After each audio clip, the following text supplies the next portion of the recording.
तब संत गरीबदास जी ने सत्संग करके उस पुण्यात्मा मनीराम जी को बताया कि हे मनीराम जी, आप पाठ करके जनता से धन लेते हो, यह आप पर ऋण बनता है, इसको ब्याज समेत लौटाना पड़ता है। आपको यथार्थ आध्यात्मिक ज्ञान नहीं है, आप कथा पाठ तथा सत्संग करने के अधिकारी भी नहीं हो। आपने लोगों को आकर्षित करने के लिए गले में कंठी यानी एक तुलसी के मनके को डोरे में डालकर गले में डालते हैं, जो वैष्णव पंथ की पहचान होती है, डाल रखी है। एक माला 108 रुद्राक्ष के मणकों की डाल रखी है, जो मंत्र जाप के लिए होती हैं, जिसे संत जन सुमरनी कहते हैं। मस्तिष्क में तिलक लगा कर रखा है, पीले वस्त्र धारण कर रखे हैं। संत गरीबदास जी ने वाणी द्वारा समझाया कि कंठी माला सुमरनी पहरे से क्या होए, ऊपर ढूंढा साध का अंतर राखा खोए। भावार्थ, हे मनीराम जी, ऊपर के दिखावे से तो आप साधु लगते हो, यानी बाहरी आडंबर का तो ढूंढा ठा रखा है। आपकी वेशभूषा को देखकर तो भक्त समाज कटकर मर जाए, परंतु अंदर गुण साधु के बिल्कुल नहीं। लालच के कारण अंतःकरण मलिन बना रखा है, साधुता खो रखी है, यानी संत भाव नहीं है। इसलिए कंठी माला सुमरनी को गले में डालने से साधु नहीं बनता। आत्म कल्याण के लिए पूर्ण संत से दीक्षा लेकर आजीवन मर्यादा में रहकर भक्ति करने से कल्याण होता है। आप पाठ करने के अधिकारी नहीं हो। अधिकारी बिना पाठ करना यजमान के साथ धोखा है। आपके पूर्वज ऋषिजन वास्तव में पंडित थे, विद्वान पुरुष थे, वे ऐसी गलती नहीं करते थे। संत गरीबदास जी ने उदाहरण द्वारा समझाया है कि राजा परीक्षित का उद्धार। जिस समय राजा परीक्षित को ऋषि के श्रापवश तक्षक सर्प ने डसना था, तो राजा परीक्षित जी के उद्धार के लिए श्रीमद् भागवत यानी सुधा सागर की 7 दिन की कथा करनी थी। पृथ्वी के सर्व ऋषियों तथा पंडितों से श्रीमद् भागवत की कथा परीक्षित को सुनाने का आग्रह किया गया। वे वास्तव में पंडित थे, वे परमात्मा के विधान को जानते थे। उनको यह भी पता था कि 7वें दिन परिणाम आएगा। विश्व के बुद्धिजीव व्यक्तियों की दृष्टि 7वें दिन परीक्षित का क्या होगा, इस पर टिकी थी। पृथ्वी के सर्व पंडितों ने श्रीमद् भागवत की कथा सुनाने से मना कर दिया तथा कह दिया कि हम अधिकारी नहीं हैं, हम किसी के मानव जीवन के साथ खिलवाड़ करके पाप के भागी नहीं बनेंगे। जिस वेद व्यास जी ने श्रीमद् भागवत को लिखा था, उसने भी कथा सुनाने से इनकार कर दिया। सब ऋषियों ने बताया कि स्वर्ग से ऋषि सुखदेव जी को इस कार्य के लिए बुलाया जाए, वे कथा सुनाने के अधिकारी हैं। राजा परीक्षित के लिए स्वर्ग से सुखदेव ऋषि को बुलाया गया। कुछ समय नरक भोग कर युधिष्ठिर स्वर्ग में पुण्य फल भोग रहा है। उसने वंश के मोहवश होकर अर्जुन के पौत्र परीक्षित के उद्धार के लिए अपने कुछ पुण्यों को सुखदेव यानी शुकदेव ऋषि को दान दिया। उस पुण्यों की कीमत से श्री शुकदेव ऋषि जी विमान में बैठकर पृथ्वी पर परीक्षित राजा को श्रीमद् भागवत की कथा सुनाने आए। 7 दिन कथा सुनाकर परीक्षित का राज तथा परिवार से मोह समाप्त किया। तक्षक सर्प ने परीक्षित को कथा के दौरान ही डसा। उसी समय राजा की मृत्यु हो गई, परंतु कथा सुनने से परीक्षित का ध्यान संसार से हटकर स्वर्ग के सुख में लीन था। राजा के पद पर रहते हुए परीक्षित जी ने बड़े बड़े धर्म यज्ञ किए थे, जिस कारण से उनके पुण्यों का ढेर लगा था। वाणी में परमात्मा का विधान बताया है कि जहां आशा तहां बासा होई, मन कर्म वचन सुमरियो सोई।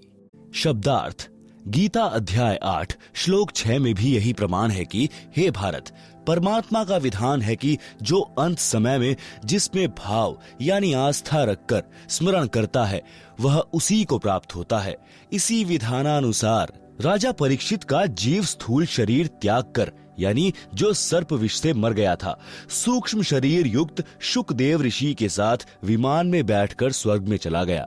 संत गरीबदास जी गांव छुड़ानी जिला झज्जर ने मनीराम जी को बताया कि शुकदेव ऋषि के द्वारा सुनाई कथा से राजा परीक्षित का मन संसार से हटकर स्वर्ग की प्राप्ति के लिए प्रेरित हो गया था, जिस कारण से मृत्यु के उपरांत उस जन्म में राज के दौरान किए गए पुण्यों के फलस्वरूप स्वर्ग चला गया। जन्म मरण का चक्र अभी शेष है। काल ब्रह्म के लोक में स्वर्ग महास्वर्ग यानी ब्रह्मलोक प्राप्ति को ही उद्धार हुआ मानते हैं, जो संपूर्ण आध्यात्मिक ज्ञान के टोटे का परिणाम है। काल ब्रह्म के लोक वाला उद्धार भी पृथ्वी के किसी ऋषि पंडित के स्तर का नहीं है, क्योंकि इनका पाठ व कथा यानी सत्संग करने में मान बढ़ाई उद्देश्य रहता है। एक दूसरे ऋषि के प्रति प्रसिद्धि की चाह में ईर्ष्या रोग भी लगा रहता है।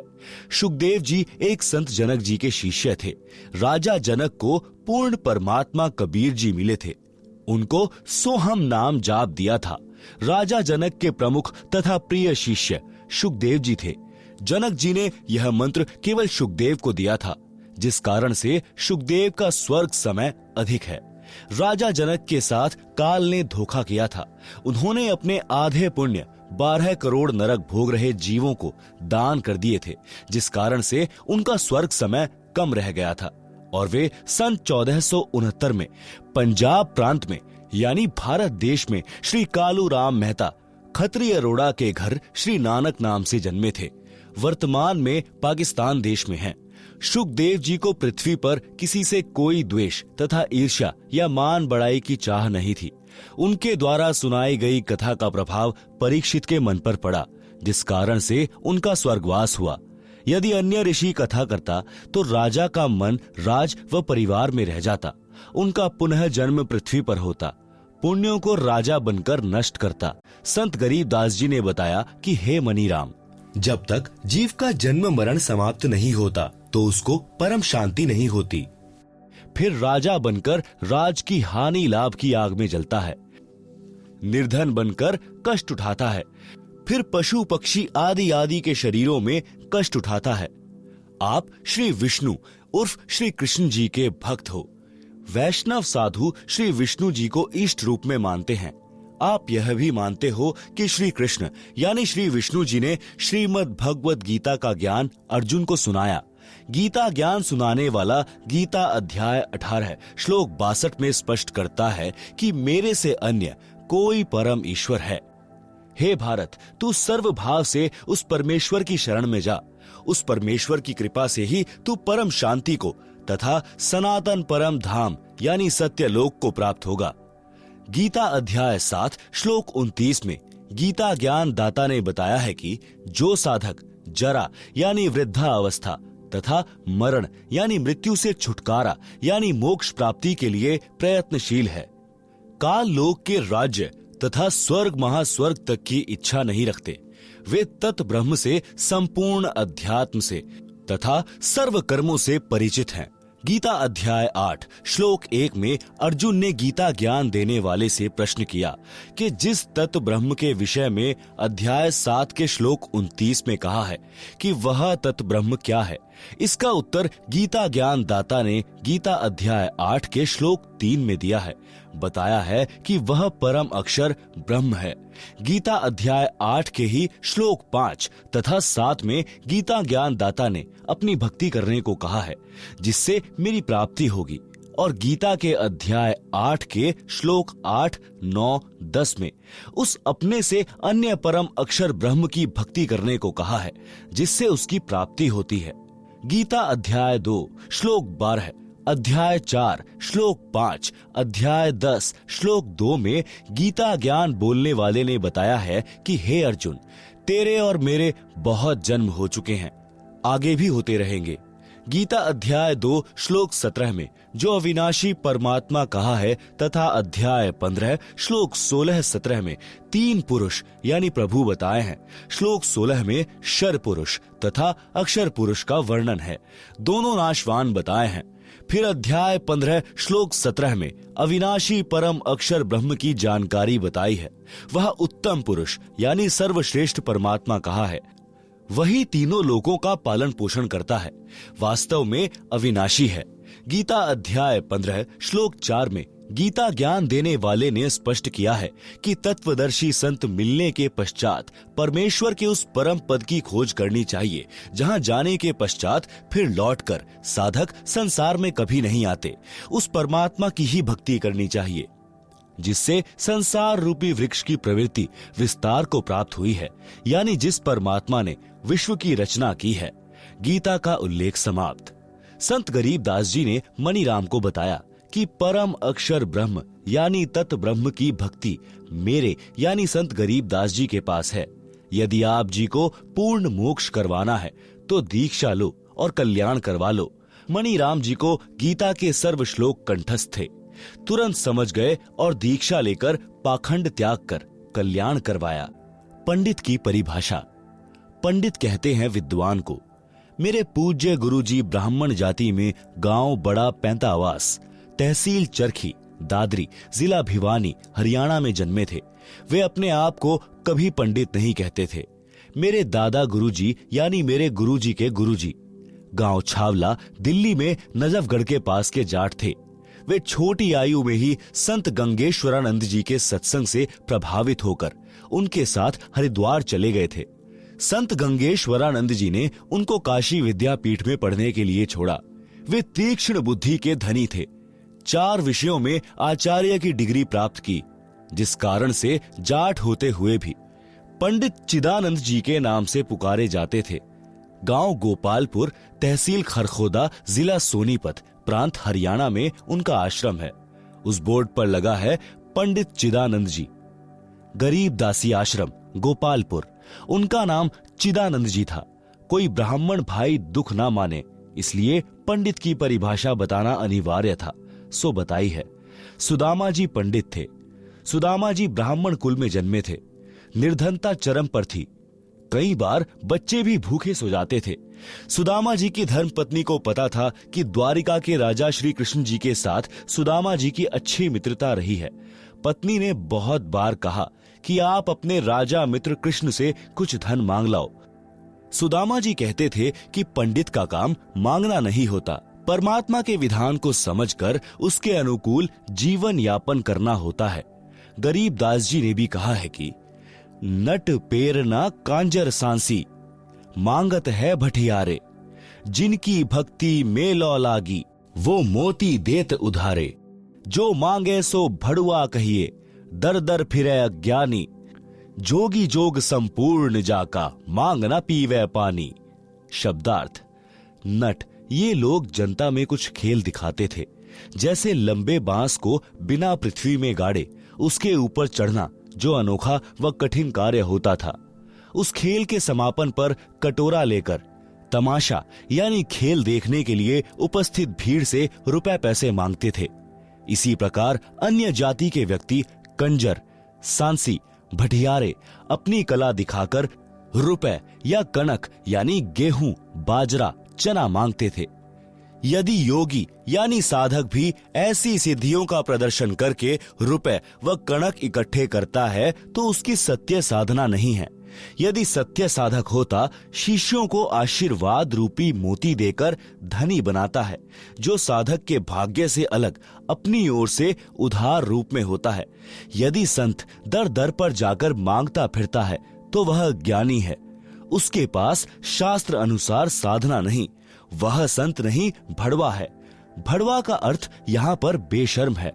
जोगी यानी साधक की भक्ति संपूर्ण उसकी मानी जाती है जो किसी से कुछ नहीं मांगे। उसके उदाहरण में कहा है कि वह साधक और वस्तु तो छोड़ो, पानी भी मांग कर नहीं पीता। परंतु पत्नी के बार बार आग्रह करने पर विप्र सुदामा जी अपने मित्र श्री कृष्ण जी के पास चले गए। श्री कृष्ण जी ने उनका विशेष सत्कार किया। मुट्ठी भर चावल साथ लेकर गए थे, जो श्री कृष्ण जी ने चाव के साथ खाए। चरण तक धोए और कुशल मंगल पूछा तो पंडित सुदामा जी ने कहा कि हे भगवान, मुझे किसी वस्तु की आवश्यकता नहीं है, आपकी कृपा से ठीक निर्वाह हो रहा है।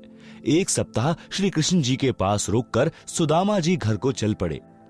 एक बार भी नहीं कहा कि कुछ धन दे दो। वे जानते थे कि परमेश्वर कबीर जी कहते हैं, बिन मांगे मोती मिले, मांगे मिले न भीख, मांगन से मरना भला, यह सतगुरु की सीख। शब्दार्थ। कबीर परमात्मा ने भी बताया है कि जो पूर्ण परमात्मा की सत्य साधना करता है उसे मांगना नहीं चाहिए। मांगने से परमात्मा रुष्ट हो जाता है, उसको भिक्षा भी नहीं मिलती। वह साधक परमात्मा पर विश्वास रखकर नहीं मांगेगा तो परमात्मा उसकी इच्छा पूरी करेगा, यानी मोती जैसी बहुमूल्य वस्तु भी दे देगा।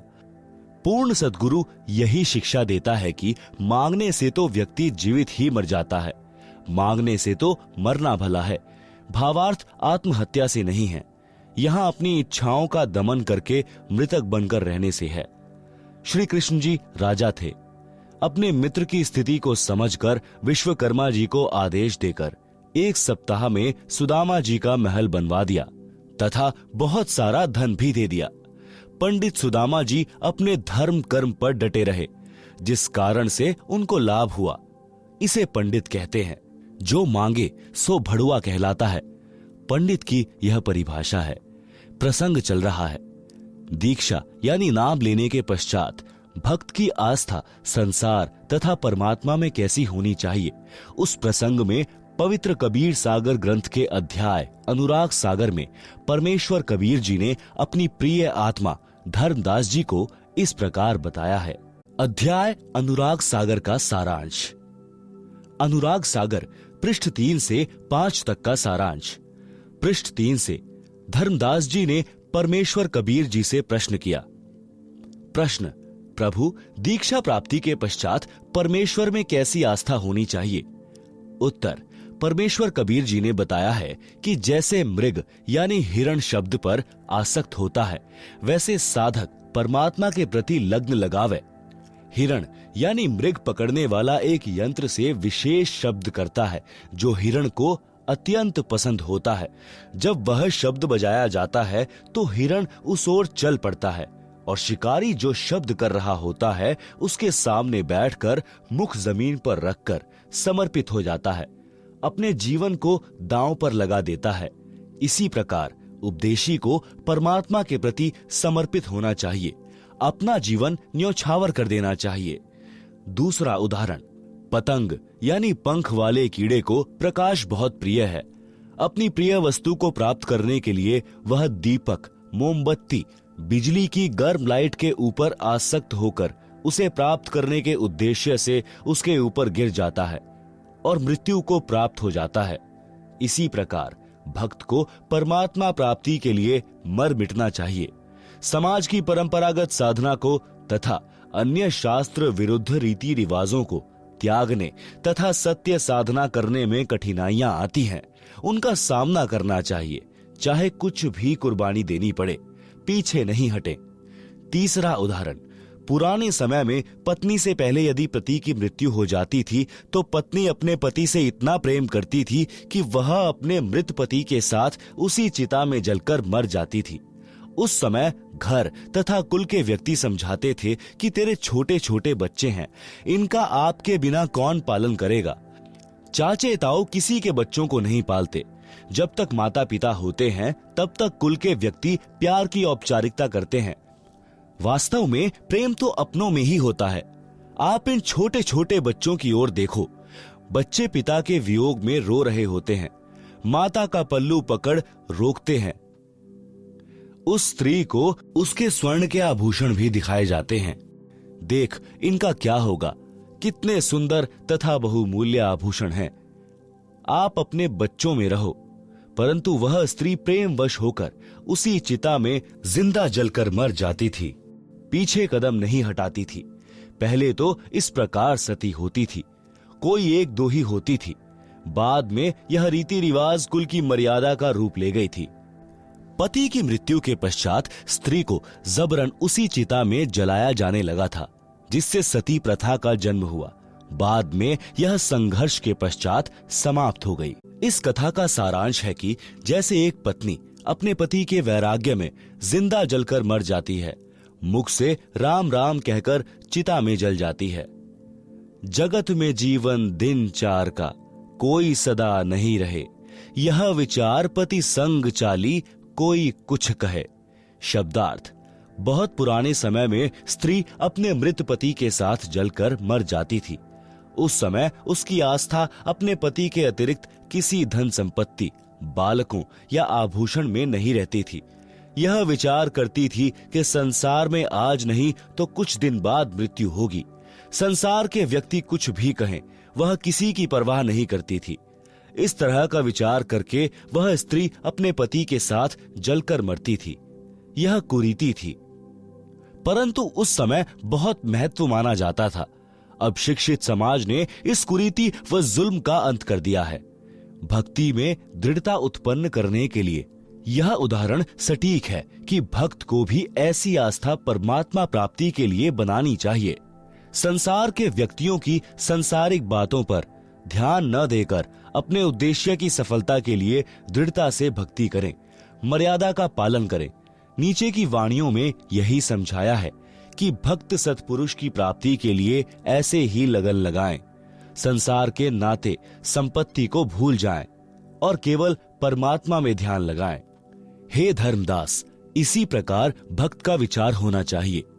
ऐसे ही जो सत्पुरुष लौलावे, कुल परिवार सब बिसरावे, नारी सुत का मोह न आने, जगत रू जीवन स्वप्न कर जाने, जग में जीवन थोड़ा भाई, अंत समय कोई नहीं सहाय, बहुत प्यारी नारी जग माही, मात पिता जाके समनाही, तेही कारण नर शीश जो देही, अंत समय सो नहीं संग देही, चाहे कोई जले पति के संगा, फिर दोनों बने कीट पतंगा, फिर पशु पक्षी जन्म पावे, बिन सतगुरु दुख कौन मिटावे, ऐसी नारी बहु तेरी भाई, पति मरे तब रूधन मचाई, काम पूर्ति की हानि विचारे, दिन 13 ऐसे पुकारे, निज स्वार्थ को रोदन करही, तुरंत ही खसम दूसरों करही, सुत परिजन धन स्वप्न स्नेही,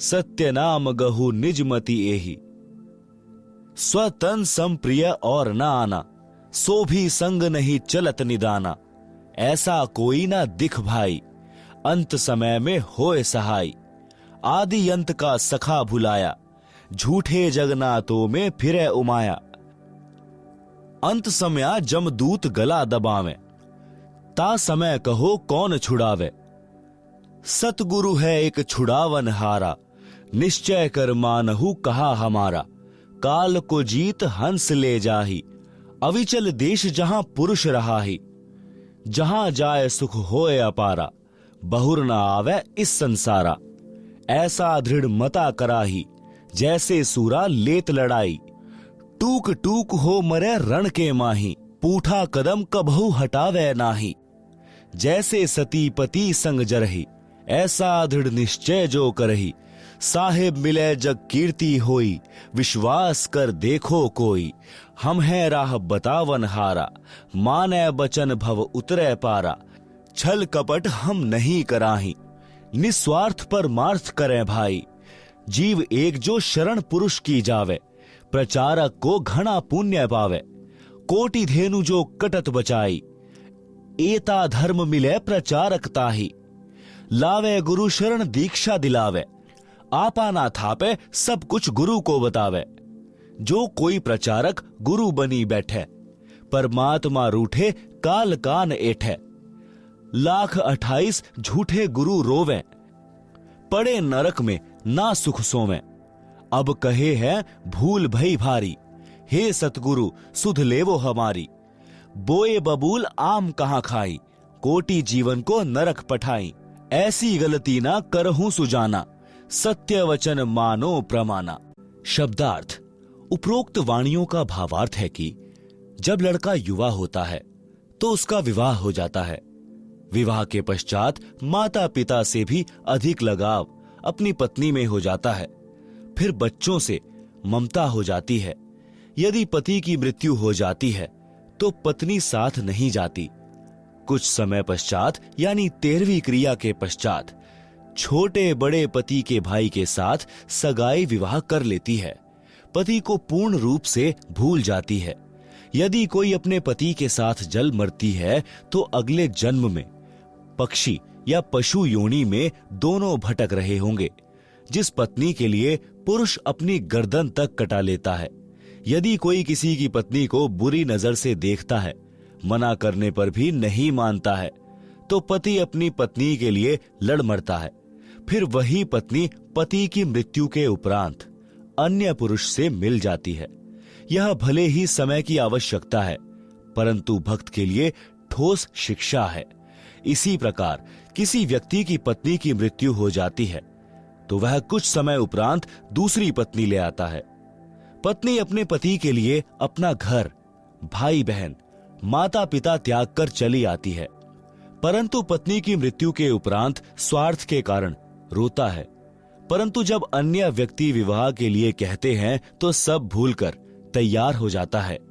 भावार्थ है कि सब स्वार्थ का नाता है। इसलिए सत्य भक्ति करके उस सत्य लोक में चलो जहां पर जरा यानी वृद्धावस्था तथा मरण यानी मृत्यु नहीं है। आगे चेतावनी दी है कि हे भक्त, अपने शरीर के समान इंसान को कुछ भी प्रिय नहीं होता। अपने शरीर की रक्षार्थ लाखों रुपए इलाज यानी ट्रीटमेंट में खर्च कर देता है, यह विचार करके कि यदि जीवन बचा तो मेहनत मजदूरी करके रुपए तो फिर बना लूंगा। यदि रुपए नहीं होते हैं तो संपत्ति को भी यही विचार करके बेच देता है और अपना शरीर बचाता है। परमेश्वर कबीर जी ने समझाया है कि हे धर्मदास, स्व तनु सम प्रिय और न आना, सो भी संग न चलत निदाना। शब्दार्थ, अपने शरीर के समान अन्य कुछ वस्तु प्रिय नहीं है। वह शरीर भी आपके साथ नहीं जाएगा। फिर अन्य कौन सी वस्तु को तू अपना मानकर भूले और भगवान भूले फिर रहे हो। सर्व संपत्ति तथा परिजन एक स्वप्न जैसा साथ है। कबीर परमेश्वर जी ने कहा है कि मेरी अपनी राय यह है कि पूर्ण संत से सत्य नाम यानी सत्य साधना का मंत्र लेकर अपने जीव का कल्याण कराओ, और जब तक आप स्वप्न यानी संसार में हैं, तब तक स्वप्न देखते हुए पूर्ण संत की शरण में जाकर सच्चा नाम प्राप्त करके अपना मोक्ष कराओ। सर्व प्राणी जीवन रूपी रेलगाड़ी यानी ट्रेन में सफर कर रहे हैं। जिस डिब्बे यानी कंपार्टमेंट में बैठे हो वह आपका नगर है। जिस सीट पर बैठे हो वह आपका परिवार है। जिसकी यात्रा पूरी हो जाएगी वे अपने अपने स्टेशन पर उतर जाएंगे। यही दशा इस संसार की है। जैसे यात्रियों को मालूम होता है कि हम कुछ देर के साथी हैं, सभ्य व्यक्ति उस सफर में प्यार से रहते हैं, एक दूसरे का सहयोग करते हैं। इसी प्रकार हमने अपने स्वप्न वाले मानव जीवन के समय को व्यतीत करना है। स्वप्न टूटेगा यानी शरीर छूटेगा तो पता चलेगा यह क्या था। वह परिवार तथा संपत्ति कहाँ है जिसको संग्रह करने में अनमोल जीवन नष्ट कर दिया। संसार के अंदर परमात्मा के अतिरिक्त ऐसा कोई नहीं है जो मृत्यु के समय में यम के दूत कंठ को बंद करेंगे। उस समय आपकी सहायता करें। परमेश्वर उसी की मदद करता है जिसने पूर्ण संत से दीक्षा ले रखी होगी। परमेश्वर उस सतगुरु के रूप में उपदेशी की सहायता करता है। इसलिए सतगुरु जी की शरण में आने के पश्चात ज्ञानवान साधक परमेश्वर में ऐसी लग्न लगाएं जैसी मृग, पतंग, सती, शूरवीर लगाते हैं। अपने उद्देश्य से पीछे नहीं हटते। शूरवीर टुकड़े टुकड़े होकर पृथ्वी पर गिर जाना बेहतर मानते हैं, पीछे कदम नहीं हटाते। पुराणों में तथा श्रीमद् भगवद गीता अध्याय 2 श्लोक 38 में कहा है कि अर्जुन, यदि सैनिक युद्ध में मारा जाता है तो स्वर्ग में सुख प्राप्त करता है। भक्त भक्ति मार्ग में संघर्ष करते हुए भक्ति करके शरीर त्याग जाता है तो सतलोक सुख सागर में सदा के लिए सुखी हो जाता है। जन्म मरण का संकट सदा के लिए समाप्त हो जाता है। जैसे हमारा जन्म पृथ्वी पर हुआ, हमारे को ज्ञान नहीं था कि हम किसके घर पुत्र या पुत्री रूप में जन्म लेंगे। फिर हमारे को नहीं पता था कि हमारा विवाह संयोग किसके साथ होगा। यह भी ज्ञान नहीं था कि हमारे घर बेटा जन्म लेगा या बेटी। यह सब पूर्व जन्म के संस्कार वश होता चला गया। आपस में कितना प्यार तथा अपनापन बन गया। सदा साथ रहने की इच्छा रहती है, कोई ना मरे, यह कामना करते रहते हैं। इस काल ब्रह्म के लोक में कोई सदा नहीं रहेगा। एक एक करके पहले पीछे सब मरते जाएंगे। सारे जीवन में जो संपत्ति इकट्ठी की थी वह यहीं रह जाएगी। जीव खाली हाथ जाएगा। परंतु जो पूर्ण संत के सच्चे नाम की दीक्षा लेकर साधना करेगा वह सत्य लोक चला जाएगा। वहां पर ऐसे ही जन्म होगा जैसे पृथ्वी पर होता है। उसी प्रकार परिवार बनता चला जाएगा। वहां पर कोई कर्म नहीं करना पड़ता। सर्व खाद्य पदार्थ प्रचुर मात्रा में सत्यलोक में है। सदाबहार पेड़ पौधे, फुलवाड़ी, मेवा यानी काजू, किशमिश, मनुखा, दाख आदि दूधों के समुद्र यानी क्षीर समुद्र हैं। सतलोक में वृद्ध अवस्था नहीं है, मृत्यु भी नहीं है। इसको अक्षय मोक्ष कहते हैं, पूर्ण मुक्ति कहते हैं, जो गीता अध्याय 18 श्लोक 62 में तथा अध्याय 15 श्लोक 4 में कहा है, तथा जिस सिद्धि मोक्ष शक्ति को नैष्कर्म्य सिद्धि कहा है, जिसका वर्णन गीता अध्याय 3 श्लोक 4, अध्याय 18 श्लोक 49 से 62 में है। इस काल ब्रह्म यानी ज्योति निरंजन के 21 ब्रह्मांडों के क्षेत्र में सर्व प्राणी कर्म करके ही आहार प्राप्ति करते हैं। सत्यलोक में ऐसा नहीं है। वहां बिना कर्म किए सर्व सुख पदार्थ प्राप्त होते हैं। जैसे बाग में फलों से लदबद वृक्ष तथा बेल होते हैं, फल तोड़ो और खाओ। सर्व प्रकार का अनाज भी ऐसे ही उगा रहता है। सदा बहार हैं, जो इच्छा है बनाओ और खाओ। वहां पर खाना बनाना नहीं पड़ता। भोजनालय में रखो जो खाना चाहते हो, अपने आप तैयार हो जाता है।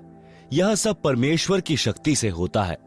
उस सतलोक यानी शाश्वत स्थान को प्राप्त करने के लिए आप जी को सती तथा शूरमा की तरह कुर्बान होना पड़ेगा। भावार्थ है कि अपने उद्देश्य यानी पूर्ण मोक्ष प्राप्ति के लक्ष्य को प्राप्त करने के लिए संसार के सर्व लोभ लाभ त्यागने पड़े तो विचारने की आवश्यकता नहीं है। तुरंत छोड़ो और अपने स्मरण ध्यान में मगन रहो।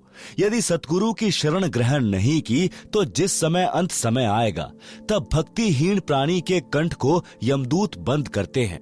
उन यमदूतों से परिवार का कोई व्यक्ति नहीं छुड़वा सकता।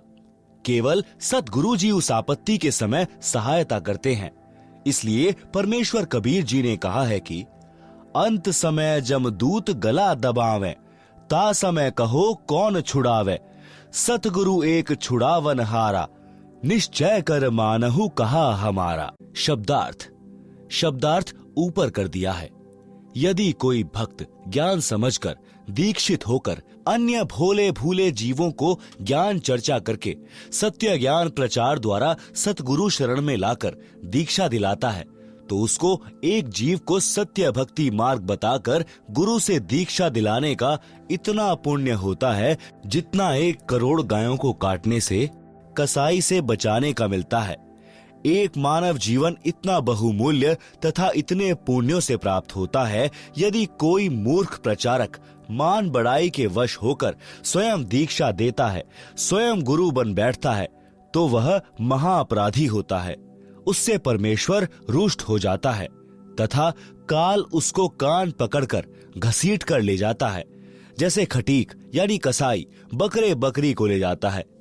कबीर सागर के अध्याय अंबु सागर पृष्ठ 48 पर प्रमाण है कि तब देखा दूतन कहम जाई, 84 तहां कुंड बनाई। कुंड कुंड बैठे यमदूता, देत जीवन कहम कष्ट बहुता।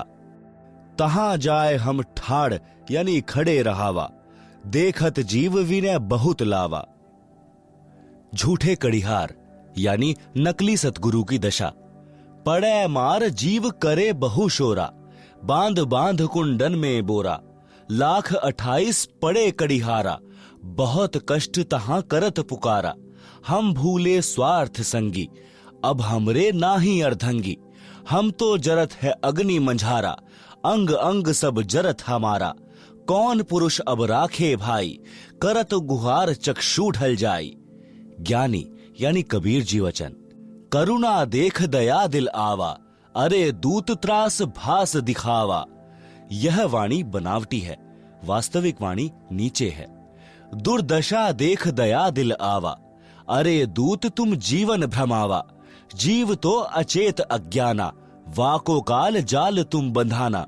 84 दूतन कहम बांधा, शब्द डोर 14 यम सांधा। तब हम सभन कहम मारा, तुम हो जालिम बटपारा। हमरे भक्तन को तुम भ्रमावा, पल पल सुरती जीवन डिगावा। गही चोटी दूत घसियाए, यमरू दूत विनय तब लाए। दूत जो नकली गुरु बने थे।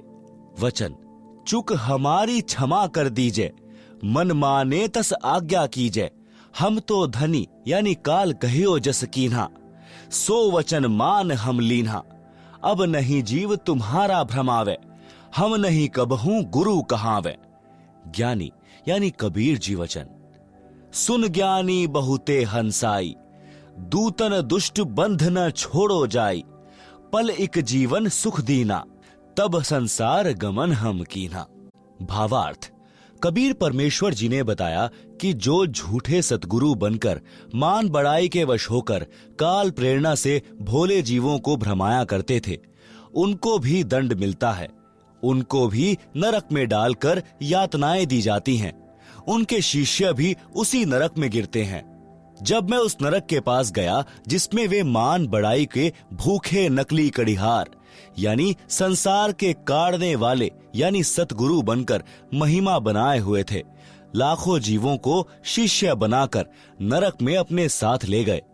फिर परमेश्वर के विधान अनुसार वे भी अपराधी होने के कारण नरक में पड़े थे। उस नरक क्षेत्र में कुंड बने हैं, प्रत्येक कुंड में जीव पड़े हैं तथा यमदूत सता रहे हैं। वे 28 लाख नकली सद्गुरुओं ने मुझे देखकर अर्जी लगाई कि हमें बचा लो प्रभु। कारण यह था कि जो यमदूत उन्हें नरक में मार पीट रहे थे, वे सब परमेश्वर कबीर जी की शक्ति के सामने कांपने लगे। इस कारण से उन नकली सद्गुरुओं को लगा कि ये कोई परम शक्ति वाले देव हैं। परमेश्वर कबीर जी ने कहा कि तुमने भोले जीवों को भ्रमित किया, अपने आप को पूर्ण सतगुरु सिद्ध किया। तुम्हें पता भी था कि तुम्हारे पास नाम दीक्षा का अधिकार नहीं, तुम्हें पूर्ण मोक्ष का ज्ञान नहीं। अपने स्वार्थवश लाखों मनुष्यों के अनमोल जीवन का नाश कर दिया। वे काल जाल में फंसे रह गए। फिर मैंने उन दूतों यानी काल के बनाए कड़िहारों को तथा अन्य यमदूतों को मारा, चोटी पकड़कर घसीटा। फिर नकली सतगुरुओं ने कहा कि हमने तो अपने धनी यानी मालिक काल ब्रह्म की आज्ञा का पालन किया है, अब आप जैसे कहोगे हम वैसे करेंगे। मैंने कहा कि अब तुमको छोड़ा नहीं जाएगा। जो जीव उन नकली गुरुओं के शिष्य बनकर जीवन नष्ट कर गए थे, वे भी वहीं उनके साथ नरक में पड़े थे। जब तक मैं यानी कबीर परमेश्वर जी वहां रहा, उन जीवों को नरक का कष्ट नहीं हो रहा था। इस प्रकार उनको कुछ समय का सुख देकर वहां से चलकर संसार में आया। मेरे आने के पश्चात वे नकली गुरुओं तथा उनके भोंदू शिष्यों को फिर से नरक की यातना प्रारंभ हो गई। इसलिए पूर्वोक्त वाणी में कहा है कि यदि कोई प्रचारक स्वयं गुरु बन बैठा तो परमेश्वर रुष्ट हो जाएगा और काल कान ऐठेगा अर्थात कष्ट देगा। इसलिए हे सज्जन पुरुष, कभी ऐसी गलती न करना, मेरे वचन को प्रमाणित मानना। भक्त का स्वभाव कैसा हो? अनुराग सागर के पृष्ठ 6 से वाणी नंबर 7 से 17। धर्मदास वचन, मृतक भाव प्रभु कहो बुझाई, जाते मन की तपनी नसाई। के ही विधि मृतक हो यह जीवन, कहो विलोय नाथ अमृत धन। कबीर वचन, मृतक के दृष्टांत यानी उदाहरण। धर्मदास यह कठिन कहानी, गुरु गमते कोई विरले जानी। भृंगी का दृष्टांत यानी उदाहरण। मृतक होए के खोजहि संता, शब्द विचारी गहे मगुअंता। जैसे भृंग कीट के पासा, कीट गहो भृंग शब्द की आशा। शब्द घात करते ही मह डारे, भृंगी शब्द कीट जो धारे। तब ले गो भृंगी निज गेहा, स्वाति देह कीन्हो समदेहा। भृंगी शब्द कीट जो माना, वरण फेर आपन कर जाना। बिरला कीट जो होए सुखदाई, प्रथम आवाज गहे चितलाई। कोई दूजे कोई तीजे माने, तन मन रहित शब्द हित जाने। भृंगी शब्द कीट ना गहई, तै पुनि कीट आसरे रहई। एक दिन कीट गहे सी भृंग भाषा, वरण बदले पूर्व आशा। मृतक के और दृष्टांत। अनुराग सागर के पृष्ठ 7 से वाणी नंबर 7 से 20। सुनहु संत यह मृतक सुभाव, बिरला जीव पीव मगधाऊ। और सुनहु मृतक का भेवा, मृतक होए सतगुरु पद सेवा। मृतक छोह तजय शब्द उर्धारे, छोह तजय तो जीव उबारे। पृथ्वी का दृष्टांत। जस पृथ्वी के गंजन होई, चित अनुमान गहे गुण सोई। कोई चंदन कोई विष्टा डारे, कोई कोई कृषि अनुसारे। गुण अवगुण तिन सम कर जाना, तज विरोध अधिक सुख माना। उख का दृष्टांत। औरों मृतक भाव सुनि लेहु, निरखी परखी गुरु मगु पगु देहु। जैसे ईख किसान उगावे, रति रति कर देह कटावे।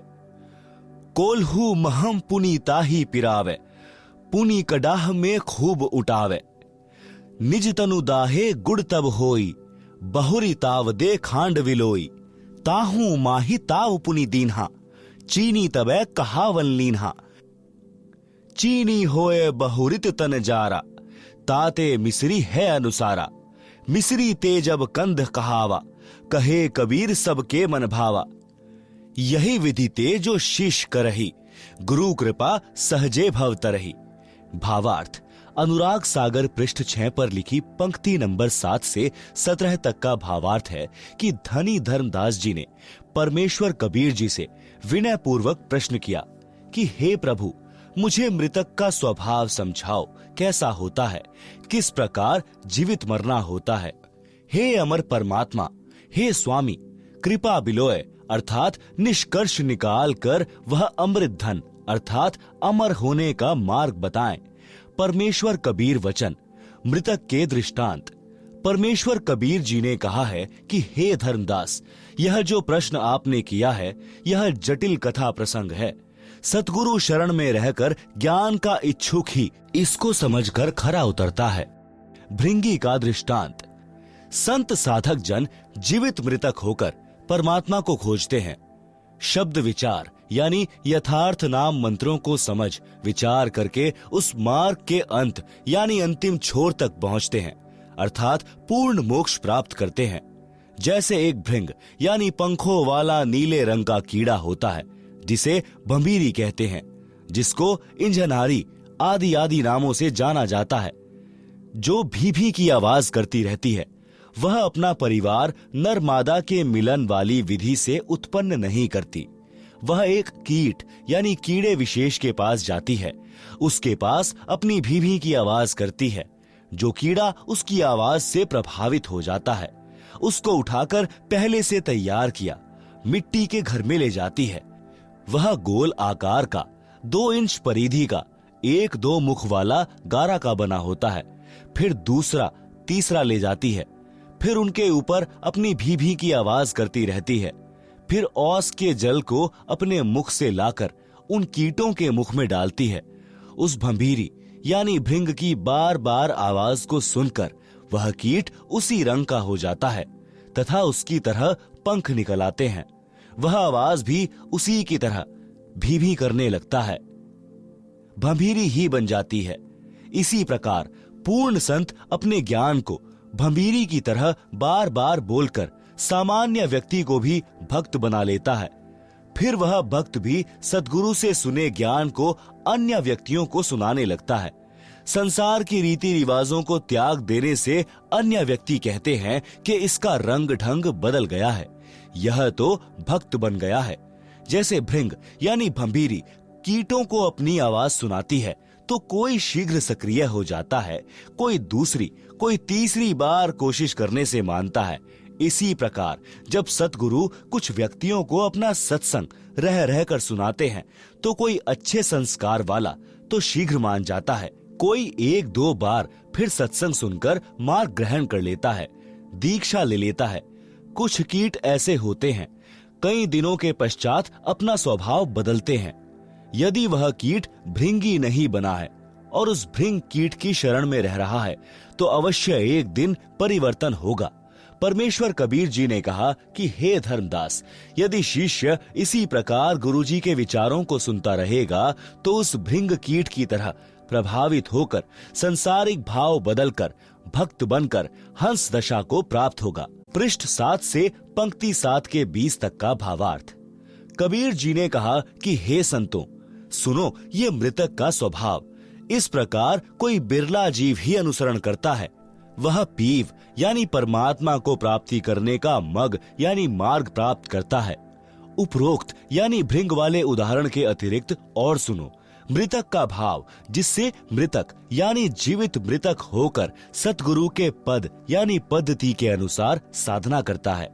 पृथ्वी का उदाहरण, जैसे पृथ्वी में सहनशीलता होती है, इसी प्रकार पृथ्वी वाले गुण को जो ग्रहण करेगा वह जीवित मृतक है और वही सफल होता है। पृथ्वी के ऊपर कोई बिष्टा यानी टट्टी करता है, डालता है, कोई खेती करता है तो चीर फाड़ करता है, कोई धरती पूजन करता है। पृथ्वी गुण अवगुण नहीं देखती, जिसकी जैसी भावना है वह वैसा ही करता है। यह विचार करके धरती विरोध न करके सुखी रहती है। भावार्थ है कि जैसे जमीन सहनशील है, वैसे ही भक्त संत का स्वभाव होना चाहिए। चाहे कोई गलत कहे कि यह क्या कर रहे हो यानी अपमान करे, चाहे कोई सम्मान करे, अपने उद्देश्य पर दृढ़ रहकर भक्त सफलता प्राप्त करता है। ऊख यानी ईख यानी गन्ने का दृष्टांत। जैसे किसान ईख बीजता है, उस समय गन्ने के एक एक फुट के टुकड़े करके धरती में दबा देता है। ईख गन्ना बनने के पश्चात कोल्हू में पीड़ा जाता है, फिर रस को कड़ाहे में अग्नि की आंच में उबाला जाता है, तब गुड़ बनता है। यदि अधिक ताव गन्ने के रस को दिया जाता है तो वह खांड बन जाता है, जो गुड़ से भी स्वादिष्ट होती है, और अधिक ताव देने से चीनी बन जाती है, और भी अधिक गर्म किया जाता है तो मिश्री बन जाती है, फिर मिश्री से कंद बन जाता है। परमेश्वर कबीर जी ने कहा है कि हे धर्मदास, इस प्रकार यदि शिष्य भक्ति मार्ग में कठिनाइयां सहन करता है तो उतना ही परमात्मा का प्रिय बहुमूल्य होता चला जाता है। 132 अनुराग सागर। मृतक भाव कौन धारण कर सकता है? मृतक भाव है कठिन धर्मानी, लहे विरल शूर हो, कादर सुनते ही तन मंद है, पाछे ना चितवत कूर हो। ऐसे शिष्य आप संहारे, नाव सही गुरु ज्ञान को, लहे भेदी भेद निश्चय, जाए दीप अमान को। मृतक ही साधु होता है। सोरठा मृतक हो सो साधु, सो सतगुरु को पावई, मेटे सकल उपाध, तासु देव आशा करें। साधु किसे कहते हैं? साधु मार्ग कठिन धर्मदासा, रहनी रहे सो साधु सुबासा, पांचों इंद्री सम करी राखे, नाम अमीरस निश दिन चाखे। चक्षु वृषीकरण। प्रथम ही चक्षु इंद्री कह साधे, गुरुगम पंथ नाम अवराधे। सुंदर रूप चक्षु की पूजा, रूप को रूप न भावे दूजा। रूप को रूप ही सम कर जाने, दरस विदेह सदा सुख माने। श्रवण वशीकरण। इंद्री श्रवण वचन शुभ चाहे, उत्कट वचन सुनत चित दाहे। बोल कुबोल दो सह लेख है, हृदय शुद्ध गुरु ज्ञान अभिषेक है। नासिका वशीकरण। नासिका इंद्री बास अधीना, यही सम राखे संत प्रवीणा। जिह्वा वशीकरण। जिह्वा इंद्री चाहे स्वादा, खट्टा मीठा मधुर सवादा। सहज भाव में जो कुछ आवे, रूखा फीका नहीं विलगावे। जो कोई पंचामृत ले आवे, ताही देख नहीं हरप चढ़ावे। तजे न रूखा साग अलूना, अधिक प्रेम सो पावे दूना। 133 अनुराग सागर। शिरण वशीकरण। इंद्रिय दुष्ट महाअपराधी, कुटिल काम होई विरले साधी। कामिनी रूप काल की खानी, तजहुता सुसंग हो गुरु ज्ञानी। काम वशीकरण। जब ही काम उमंग तन आवे, ताही समय जो आप जुगावे। शब्द विदेह सुरत ले राखे, गहिमन मौन नाम रस चाखे। जब निहितत्व में जाए समाई, तब ही काम रहे मुरझाई। काम दे लुटेरा है। काम पर बल अति भयंकर, महादारुण काल हो। सुर देव मुनिगण यक्ष गंधर्व, सब ही किन्ह विलास हो। सब ही लूटे विरल छूटे, गुण निज दृढ़ गहे, गुरु ज्ञान दीप समीप सतगुरु, भेद मार्ग तिल लहे। काम लुटेरे से बचने का उपाय। सोरठा दीपक ज्ञान प्रकाश, भवन उजेरा करी रहो, सतगुरु शब्द विलास, भाज चोर अंजोरा जब। अनल पक्षी का दृष्टांत। गुरु कृपा सो साधु कहावे, अनल पक्ष है लोक सिधावे, धर्मदास यह परखो बानी, अनल पक्ष गम कहो बखानी, अनल पक्ष जो रहे आकाशा, निश दिन रहे पवन की आशा, दृष्टि भाव तिन रति विधि ठानी, यह विधि गर्भ रहे तिहि जानी, अंड प्रकाश कीन्ह पुनितहवा, निराधार आलम्ब ही जहवा, मारग माहि पुष्ट भो अंडा, मारग माहि त्रिड़ह नौ खंडा, मारग माहि चक्षु तिन पावा, मारग माहि पंख पर भावा, महिढिग आवा सुधी बहिताहि, इहां मोर आश्रम नहीं आहि, सुरति संहार चले पुनितहवा, मात पिता को आश्रम जहवा। अनुराग सागर के पृष्ठ 8 तथा 9 का सारांश है कि साधक वही है जो अपनी सर्व इंद्रियों को संयम में रखता है, जैसा मिल जाए उसी में संतोष करे, रूप को देखकर उस पर आकर्षित नहीं होवे, कुरूप को देखकर घृणा ना करे, दोनों को दिव्य ज्ञान की नजरों से देखे कि ऊपर का चाम गोरा काला है, दोनों को दिव्य ज्ञान की नजरों से देखें कि ऊपर का चाम गोरा काला है, शरीर में हाड़ मांस सब एक जैसा है। इस प्रकार विवेक से भक्ति करें। यदि कोई सम्मान करता है, प्यार से बोलता है तो खुशी महसूस न करें। यदि कोई कुबोल यानी कुवचन कहता है तो दुख ना माने, उनकी बुद्धि के स्तर को जानकर शांत रहें। यदि कोई अच्छा भोजन खीर खांड हलवा पूरी खिलाता है तो उसी कारण उससे प्रभावित ना हो, उसको उसका कर्म का फल मिलेगा। यदि कोई रूखा सूखा भोजन खिलाए तो उसको अधिक भाव से प्रेम से खाना चाहिए। काम वासना को महत्व न दें। वही भक्त वास्तव में परमेश्वर प्राप्ति कर सकता है। यदि काम वासना परेशान करे तो उसको भक्ति नाम स्मरण में लगाकर आनंद प्राप्त करें। उसी समय काम वासना मुरझा जाती है। काम वासना का नाश करने का तरीका। परमेश्वर कबीर जी कहते हैं, पर नारी को देखिए बहन बेटी का भाव, कह कबीर काम नाश का यही सहज उपाय। मोक्ष प्राप्ति का अन्य भाव। अनल यानी अलल पक्षी जैसा भाव। जैसे एक अनल पक्षी यानी अलल पंख आकाश में रहता है, यह पक्षी अब लुप्त हो चुका है। इसके 4 पैर होते थे, आगे वाले छोटे और पीछे वाले बड़े। इसका आकार बहुत बड़ा होता था, लंबे लंबे पंख होते थे। पूरा पक्षी यानी युवा पक्षी 4 हाथियों को एक साथ उठाकर आकाश में अपने परिवार के पास ले जाता था। अनल पक्षी यानी अलल पक्षी ऊपर वायु में रहता था। वहीं से मादा अनल अंडे उत्पन्न कर देती थी। वह अंडे उस स्थान पर छोड़ती थी जहां केले का वन होता था। केले एक दूसरे में फंसकर गहरा वन बना लेते थे। हाथियों का झुंड यानी समूह यानी सैकड़ों हाथी भी केले के वन में रहते थे, क्योंकि हाथी केले के पेड़ खा जाता है तथा केले के पेड़ों पर ही लेट जाता है, मस्ती करता रहता है। अलल पक्षी का अंडा वायुमंडल से गुजरकर नीचे पृथ्वी तक आने में हवा के घर्षण से पककर बच्चा तैयार हो जाता था। वह अंडा केले के पेड़ों के ऊपर गिरता था। केले के पेड़ों की सघनता के कारण वह अंडा क्षतिग्रस्त नहीं होता था। केवल इतनी गति से केले के पेड़ों को तोड़कर पृथ्वी पर गिरता था कि अंडा फूट जाए। अंडे का आकार बहुत बड़ा होता था। उसका कवर भी सख्त मजबूत होता था। बच्चे के बचाव के लिए अंडे के कवर तथा बच्चे के बीच में गद्देदार पदार्थ होता था, जो पृथ्वी के ऊपर गिरते समय बच्चे को चोट लगने से बचाता था।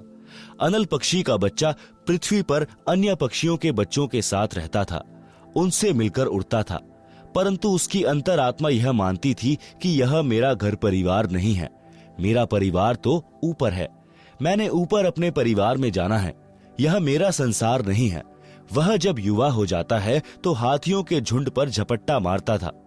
4 हाथियों को चारों पंजों से उठाता था तथा एक हाथी को चोंच से पकड़कर उड़ जाता था, अपने परिवार के पास चला जाता था।